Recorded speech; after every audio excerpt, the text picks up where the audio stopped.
Name ist Joanna und ich freue mich sehr, dass du auf meinem Kanal vorbeischaust.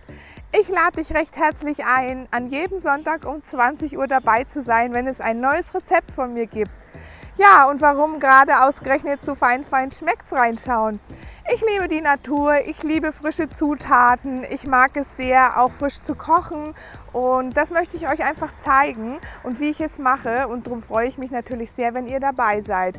Auch hier habe ich zum Beispiel jetzt gerade auf dem Weg zum Tomatenpflücken einen kleinen Stopp eingelegt, denn ich fand die Natur hier so schön mit den ganzen großen Sonnenblumen und auch mit dem kleinen Weiher und da gibt es sogar ein kleines Froschkonzert und ich rate euch auch, das ist meine Devise, kochen, leben mit Liebe und Genuss. Also bleibt dabei und kommt zu mir auf den Kanal zu Fein Fein schmeckt's. Ich freue mich auf euch. Ciao, ciao, eure Joanna.